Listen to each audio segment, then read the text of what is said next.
بسم اللہ الرحمن الرحیم۔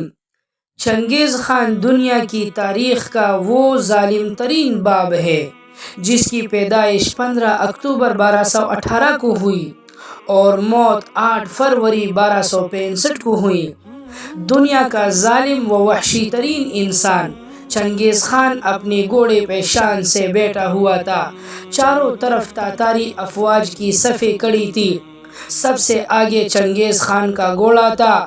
چنگیز خان کے سامنے قیدی مسلمانوں کی 3 صفیں کڑی تھی جن کو آج چنگیز خان نے اپنے حکم پر قتل ہوتے دیکھنا تھا۔ پھر وہ ظالم بولا، ان کے سر قلم کر دو، اور جلاد نے لوگوں کے سر کاٹنے شروع کر دیے۔ پہلی صف میں ایک ہی گردن گئی، دوسری کی گردن گئی، تیسری چوتھی کی گردن گئی۔ پہلی صف میں ایک بے قصور بوڑھا غریب قیدی جو کہ اپنے گھر کا واحد کفیل تھا وہ بھی کھڑا تھا۔ وہ موت کے ڈر سے دوسری صف میں گیا۔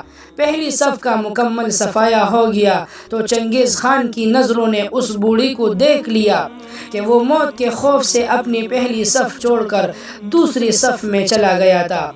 چنگیز خان گھوڑے پہ بیٹھا ہوا تھا، ہاتھ میں طاقتور گرز لیے اچھال کر اس سے کھیل رہا تھا اور مسلمانوں کے قتل کا منظر دیکھ کر اس کھیل سے خود کو خوش کر رہا تھا۔ جلادوں نے دوسری صف پہ تلوار کے وار شروع کیے۔ گردنی آن کی آن میں گرنے لگی۔ جلاد تلوار چلا رہے تھے اور خون کے فوارے اچھل اچھل کر زمین پر گر رہے تھے۔ اس بوڑھی بابا نے جب دیکھا کہ دوسری صف کے لوگوں کی گردنی بھی کٹ گئی، اس کی باری بہت جلدی آنے والی تھی، تو وہ بھاگ کر تیسری صف میں کھڑا ہو گیا۔ چنگیز خان کی نظریں اس بوڑھی پہ جمی ہوئی تھی کہ اب تو تیسری صف آخری ہے، اس کے بعد یہ کہاں چھپنے کی کوشش کرے گا؟ اس بے وقوف بوڑھی کو میری تلوار سے کون بچا سکتا ہے؟ میں نے لاکھوں انسانوں کو مار دیا ہے تو یہ کب تک بچے گا؟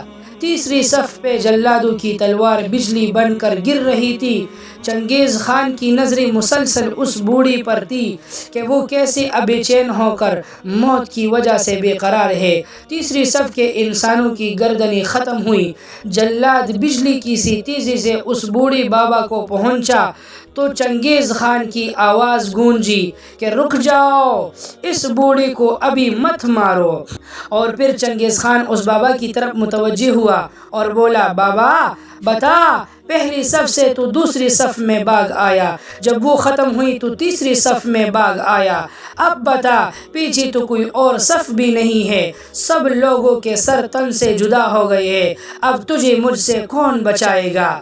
اس بوڑھی نے آسمان کی طرف دیکھا اور کہا، میں نے پہلی صف کو اس لیے چھوڑا کہ شاید دوسری صف میں بچ جاؤں، لیکن موت وہاں بھی آ پہنچی، پھر میں دوسری صف کو چھوڑ دیا کہ شاید تیسری میں بچ جاؤں۔ چنگیز نے گرز کو ہاتھ میں اچھالتی ہوئی کہا، بابا یہ کیسے خام خیالی کی بہکی باتیں کر رہے ہو؟ بھلا تمہیں میری تلوار سے کوئی بچا سکتا ہے؟ تمہیں بچانے والا کوئی ہے؟ بوڑھے نے زمین اور آسمان کی ہر چیز کے مالک اس واحد لا شریک لہو رب پر بے انتہا یقین کے ساتھ کہا، ہاں وہ اوپر والی ذات اگر چاہے تو کچھ بھی ہو سکتا ہے، وہ مجھے تجھ سے بچا بھی سکتا ہے، تجھے ہلاک بھی کر سکتا ہے۔ چنگیز خان نے تکبرانہ لہجے میں گرز کو لہراتے ہوئے کہا، کیسے بچا سکتا ہے؟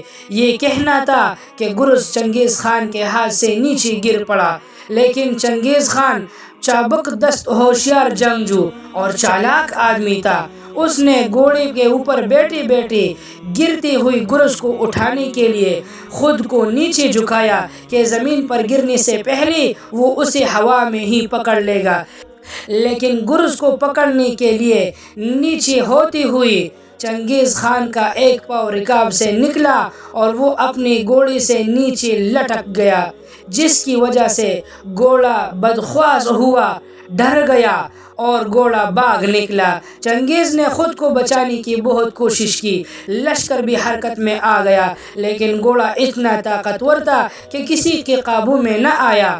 وہ چنگیز خان کو پتھروں میں گھسیٹ کر بھاگتا رہا، یہاں تک کہ چنگیز کا سر پتھروں سے پٹخ کر اس قدر لہولہان ہو گیا کہ اس کی روح چند ہی منٹوں میں اپنی اس تکبر بری وجود کو چھوڑ کر جہنم رسید ہو گئی۔